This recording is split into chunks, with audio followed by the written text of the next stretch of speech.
Greetings. I'm Anuj Mehrotra. I'm the Dean of the George Washington University School of Business, and it is my pleasure to welcome you all to this first episode of the George Talks Business Series in the fall season.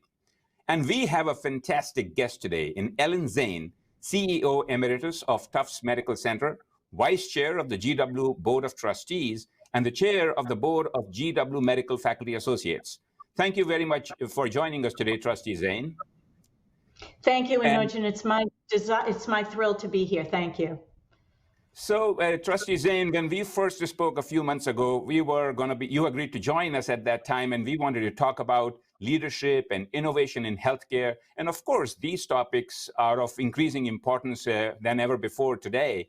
And we have received a lot of questions from our audience about the issues surrounding COVID-19, the impact on healthcare, and your work on GW Board of Trustees during these last several months. And we'll get to those questions. But we wanted to start a little bit earlier on.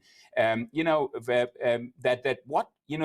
had really no background in healthcare before you went on to do the early beginnings of your career in healthcare. So what led you to that? Could you guide us through that? Anuj, my beginnings in my career are very much serendipity. I'm in my late 60s, and in my day, women didn't go to a school of public health and get an MPH or get an MBA. It was much more happenstance. And my training at GW and beyond was as a speech and language pathologist and an audiologist. And in my early career, I was working in hospitals and happened to work for people who saw things in me that I didn't see myself, and gave me opportunities that were always hard, sometimes jobs that the classic candidates, usually men, wouldn't take. And I had to do really hard things loaded with risk in order to move up in my career. So I have to say the punchline on that is that it was mostly serendipity. Well, that's great. So you mentioned that you were often given the difficult things to do that others wouldn't take. And quite frankly, if we look back at your career and look back at the first job of CEO at Quincy Hospital and then CEO of Tufts New England Medical Center, both hospitals were experiencing financial troubles. So what made you think that you could actually solve their troubles? And can you help us figure out how you turned things around? It's a great question for me. My very first CEO position was at Quincy Hospital, a community hospital about 20 minutes south of Boston. And when I took that job, they had 8 days of cash on hand. And the news is my father, who's now passed, said to me and to my older sister, if I'm going to have girls in those days, you're not going to be wimps. And it's very important that you do hard things that have risk in them. And he was the one who taught us not to be risk averse and to do really hard things if we understood the way, maybe not all the details behind the roadmap, but the way to begin to think about stabilizing and fixing things. And importantly, he said to my sister and to me, if you don't do hard things, if you don't take career risk, you can be really, really good at what you do, but you'll never be great. And it just stuck like glue into my mind, and to the point that I did hard things along the way. Well, that's awesome advice, and that's fortunate in some sense that it stuck on you, because you really made a career out of following that advice, I believe. But let me dive into a little bit more. You mentioned the difficulty that you took difficult jobs, and all this advice helped you go through and then succeed. But you were, I believe, the first woman to be holding the position of president and CEO of Tufts Medical Center and floating hospital for children in the hospital's over 200 years history, right? And yet you did not have a clinical background. Was there a problem in terms of really going into this medical field without the clinical background and taking on this leadership position? And how did you buy the trust, or how did you earn the trust of the industry in that way? It's an important question, because I am not a physician. I am not a nurse. I don't have an MPH and I don't have an MBA. It was all the school of hard knocks along the way. So I always had to know what I knew and what I didn't know. And it was important that I always had physicians around me attached to my hip to help me on the clinical issues along the way. You are correct. Tufts Medical Center is the third oldest hospital in America, and it was founded in 1796 by the American patriot Paul Revere. So it has an incredible history, and it is the principal teaching hospital for Tufts University School of Medicine. So it was very important that I surround myself with excellent people who knew the things I didn't know, and to work closely in conjunction with the experts in those areas. And I have to tell you, I never felt any pushback because I wasn't a physician, because it became clear pretty early that I would surround myself with the right people. Well, that's, again, excellent advice, I feel, and it's also a great sign of leadership. So let's talk a little bit about leadership role. Especially in today's date, when all the crises, et cetera, hitting the pandemic, et cetera, it would be great to hear from you about what constitutes great leadership. You mentioned a little bit about surrounding yourself with the right people. Often people struggle with what they can delegate or not delegate. So I would love to hear your thoughts on what is important in leadership, and how do you make a decision on what to delegate and what not to delegate as a leader. First and foremost, I believe that leadership is about taking risks and understanding everything's not in black and white. The higher you go, the more shades of gray there are in every decision you make. And being comfortable with that and surrounding yourself with people who are smarter than you are, and knowing that those people can bring great value to the table. So I really believe that great listening, being able to say, okay, I've heard enough, now we're going to make a decision, so being decisive. I always say consensus is good, paralysis is not, and it's not a good thing to continue to spin all the time. Leaders have to lead, and they have to make tough decisions. But first and foremost, they have to understand they're not the smartest person they know, and they have to surround themselves with people who are smarter than they are, be great listeners, and then integrate the information in order to make a decision, and then insist on excellent execution. So there are many, many attributes of leadership, but I have to tell you, being willing to do hard things, being willing to take risks, and surrounding yourself with really excellent people who are smarter than you are, I think, absolutely integral to success. So, Ellen, you mentioned a very strong skill of listening well, but we also know that you have been described as a remarkable communicator of both good news and bad news. And, I would love to hear, some of the key principles you wish to share with leaders who have to deliver difficult news to their teams, especially, for example, in today's date.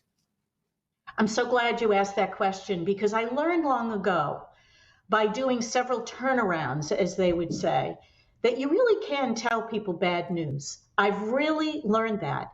The key to it is that they have to believe you, and that they have to know that you're being honest and direct and clear. And by the way, it isn't a one-shot deal. It isn't like you can send out one email or have one town hall. Every minute of every day, in every conversation, it's recognizing it's inch by inch, rock by rock, brick by brick, saying the same important messages over and over and over again.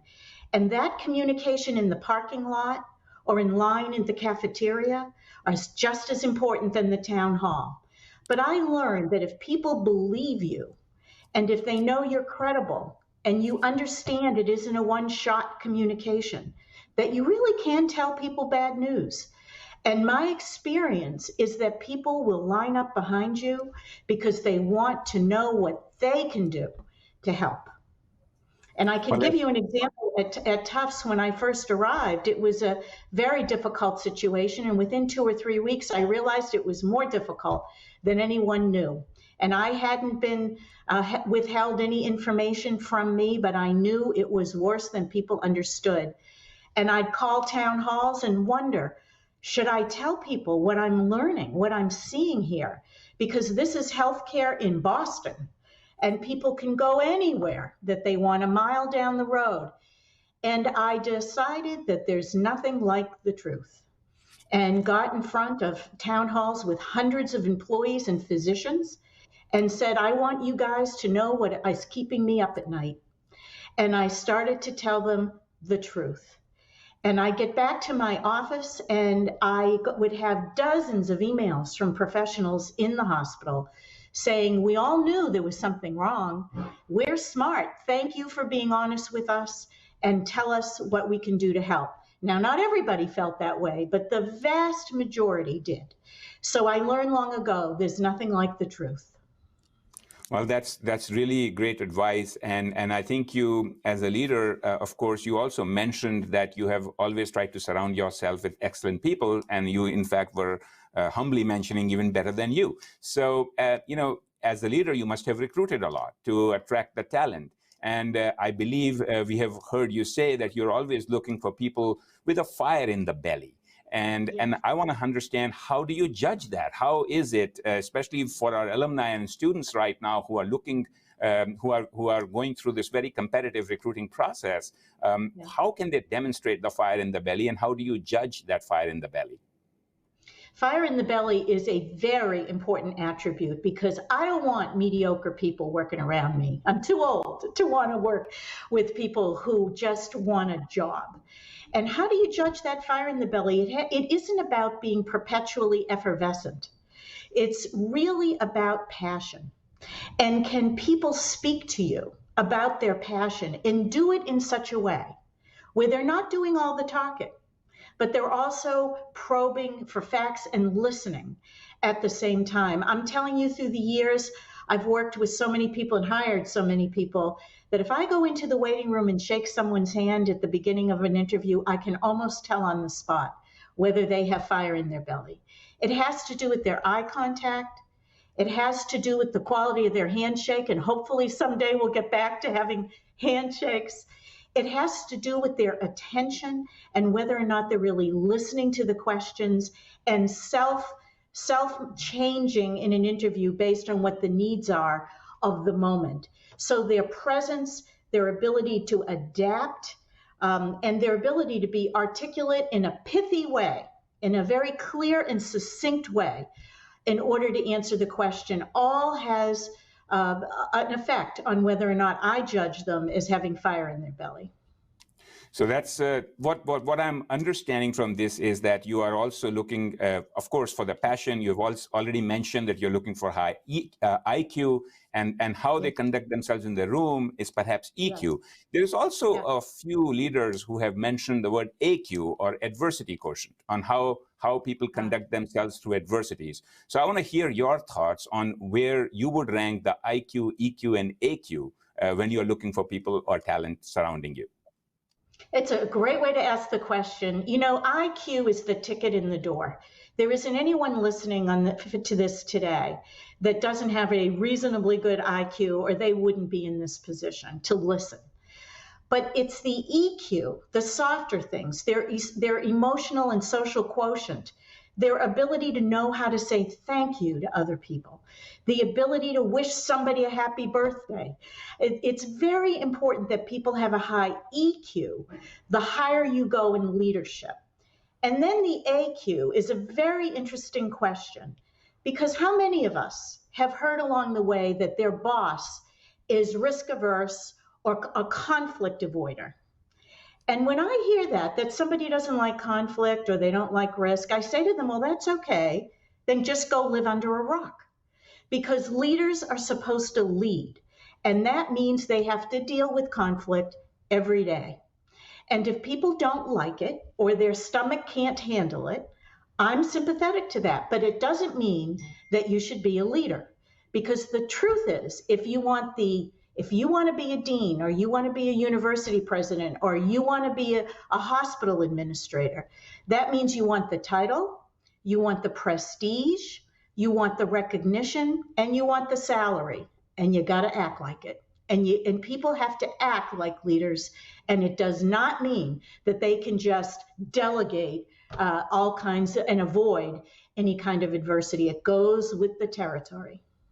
Well, I can see why people like you are saying it as it is. So this is great to hear. Ellen, you have also at some point, I believe, said that there is only a very thin line between success and failure. And of Yes. course, we often, I mean, maybe you have not had any failures, maybe you have not made any mistakes, but surely I have. And I would love to hear your thoughts on that sentence, on what is that fine line between success and failure, and how does one learn from a mistake as a leader, perhaps? It's very important that people never get cocky about their success. It's really important because I also have learned through the years that your luck can change on a dime. And let's be clear, we can all have all the acumen in business and in leadership, and there's still luck in all of this. And the fact is, if one gets cocky, then one stops looking at the signs and signals, and that's a problem. Let me tell you a quick anecdote. My husband, I'll brag about him. He is the inventor and the manufacturer of the kryptonite bicycle lock. And he sold that. It's a high-end lock. All over college campuses, you see kryptonite locks locked to parking meters everywhere. And it was a really great product. It is a really great product. He sold the business some time ago, but when he sold it, he had a 72% market share of bicycle locks in America. And he told me that he woke up scared every single day. And I said to him, well, why did you do that? And he said, because I know that if I don't innovate all the time, there's somebody in Taiwan or Korea that is, and that my preeminence in bicycle locks will go away. And then I thought about it, and I said, Polaroid was a great brand, and it's gone. Kodak was a great brand, and it's gone. Neiman Marcus was a great brand, and they just filed for bankruptcy. So the fact is, no one can take anything for granted. We all have to realize that we are only as good as our last smart idea that we executed on. And it's very important that whether we learn this from failing at something or whether we learn it because we're humble, and again, realize we're not the smartest people we know, that there are others that are smarter and perhaps working harder in order for us to keep our success along the way. So never get cocky. Oh, that's great. So that is really great. Let me ask you a different question. As part of our commitment to improving diversity, equity, and inclusion, I really want to ask this question of every leader that we interview this fall season. So I want to ask you on how have you tackled this issue as a leader, and what do you think business school deans can do in this area to prepare their students better for being more open to diversity, inclusion, and equity as they pursue their careers? I wish I could say that we've all done enough, but we haven't. None of us have. And the fact is, the moment that we're going through is heightening our awareness so that if we don't take this moment and make the necessary changes, then shame on us. And I absolutely believe that over time, all markets will not tolerate it. I have to say, I am fortunate enough now in my, so to speak, retirement to sit on a number of corporate boards, and every single one of them is talking about this. And every single one of them has come to understand that without having diversity and inclusion, without having parity and equity, that we really don't know our markets, and we really don't understand what's happening out there. And that in order for us to take the cobwebs out, to put aside the bias that exists in the world, and to begin to think about what we ought to be doing and what we really need, that we need to talk about this. We need to sit down and have open and candid discussions, and then we have to put ourselves to the test to implement, make changes, measure ourselves, so that we know that we really are making changes that make a difference. Thank you. Thank you very much. Let's change gears a little bit here, and because there were lots of questions to take advantage of your background in healthcare as well at this point. I want to see through your lens, how do you see COVID-19 impacting the future of healthcare? It's huge. The impact of COVID-19 on healthcare and on the world is absolutely huge. My very favorite example, and one that Dean Bass at the medical school, and I'm sure Dean Goldman at the School of Public Health would talk about, has been the use of telemedicine. The technology for telemedicine has existed for decades. And I always scratched my head and said, now, why is it that we don't adapt faster? And it's because it follows the dollars that largely both Medicare and Medicaid, as well as commercial insurance, never would pay for it. So nobody used it, not to the degree that they could have and should have. Now we have a pandemic, and overnight, the whole market turned on a dime, and telemedicine became the way that patients and their families were largely able to interact with their physicians and other caregivers. I've told everybody this genie's out of the bottle and it's not going back in. It's not going. Think about elderly people in the middle of a snowstorm. Think about people in rural areas who need to talk to a specialist. All of a sudden, that access is there for those people where it wasn't before. This is hugely important. Now we're noticing that since hospitals and outpatient facilities have begun to reopen, that the use of telemedicine is declining, but it's not going away, and nor should it. It is an incredible enhancement. I could go on in terms of how fast the vaccines are going through the system, legitimately through the process. That for vaccine development, it's usually hugely expensive and very long uptime. But now we will get a vaccine probably in the late winter, early spring. And our biggest challenge will be how we can get everybody inoculated fast enough. So I could go on about let me just give you one last very interesting example. In the ICU at Tufts Medical Center, a head nurse was telling me about the use of binoculars there. As you know, the PPE that the the workers needed to dress up in gowns and masks, not only was at a premium, but it's highly expensive. And in order to reduce the use of PPE, what they began to do was bring in their binoculars so that they could look through the glass walls and see the machines and where the machines were rated. And they were able to use baby microphones like people have for their babies in their cribs. They were able to listen to the patient through the baby activity, the baby microphones. I'm forgetting the exact name of what they use, so that they were able to change how they actually care for the patient in a more efficient way without having to dress up, delay their ability to get into that ICU room if there was a problem.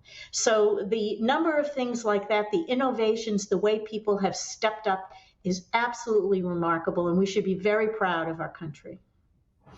Absolutely. And I think you're absolutely right. Even in the higher education overall, not necessarily in the health industry, we are finding innovation, technology is going to be playing a role. And I don't think it's any different with pandemic affecting healthcare.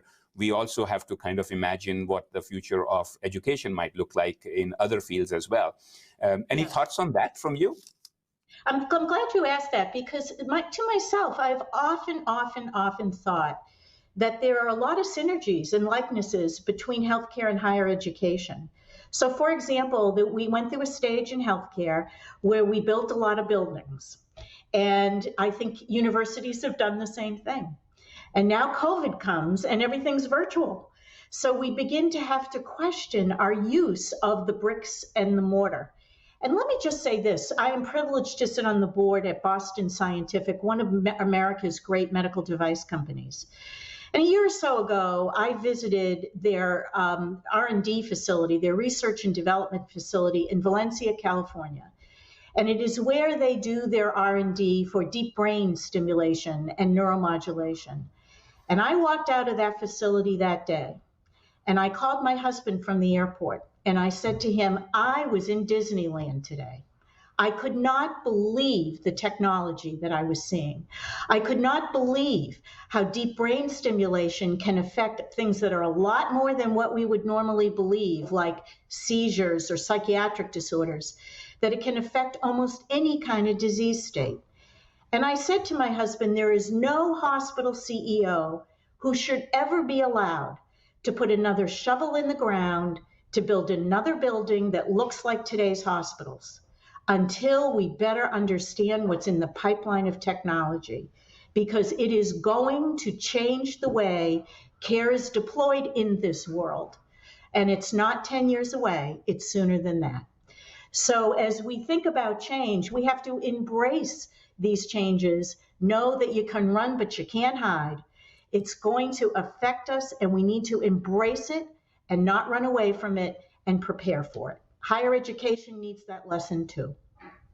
Well, thank you. I think we are receiving it loud and clear on this today. But let me ask you. You mentioned having served on many boards, and I think, of course, you're also on our board of trustees for GW. And I want to hear from you. I'm curious about. You have served as CEO and you have served on the boards. What is the difference, and how do you approach the decision making potentially differently as a CEO versus being on a board? Could you take us through that process? It's a very interesting change and a very interesting dynamic, because the truth is, when you're the CEO, you have all the liability, the accountability, the buck stops with you. And those of us who understand that it is a team sport and that we need very good people around us. But when you sit on a board, you are not in charge. Someone once said to me, as a trustee of GW, I have zero power, zero. There is nothing I can do as an individual.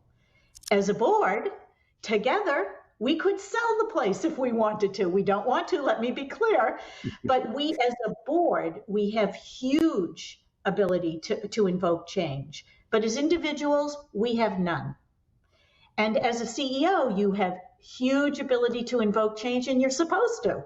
So understanding that transition from being the one who has the final word to being the one who's really sitting as a member of an august group who are there, particularly in a case of a university, to give of their time, their talent, and their resources for this wonderful mission. It's an understanding that you are just one of the gang and you need to act like a member of the team because you are not in charge. Well, that's an excellent piece of thing. I know we could go on and discuss just the board participation for a while, but I want to respect your time, and I want to ask one or two more questions of you in the remaining time. One of the things that I think is true is that you were recognized as the most influential corporate board director. Can you talk a little bit about some of the lessons learned while serving on a board from that perspective? I was very much honored to be considered one of the great women who sit on corporate boards. And I think it's learning how to be a go-to person. I think when people have questions or needs as a director, knowing that people can come to you for help and that you are ready, willing, and able to assist. And being on a corporate board, it is absolutely fine to say, I don't understand, or it is okay to say, I don't agree. And it's how you say it, not what you say. It's important that you understand that the esprit de corps among the members of the group is important. But at the same time, you can be hugely helpful by listening and being sympathetic and being a go-to person for the management team and for your colleagues on the board to help along the way. None of us have all the answers, but all of us have to be willing to help, even if it's outside our own sphere of influence. I sit on a board of a financial services company. I don't know very much about financial services. They have a lot in healthcare, and that's why they asked me to come on board.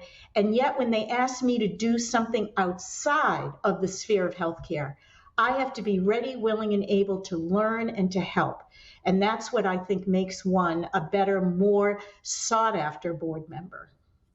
Well, thank you very much, Ellen. This has been such an inspiring talk with you. I just enjoyed it very, very much. Thank you for taking the time. I know you are very busy and you had to come from another meeting to join us today. So I really appreciate that. And I also would like to thank all of you who have joined us today online. Our next guest is Carrie Schwab Pomerantz, Board Chair and President of Charles Schwab Foundation, who will be interviewed by Dr. Anna Maria Lusardi, University Professor of Economics and Accountancy. We hope you will join us then. Thank you again.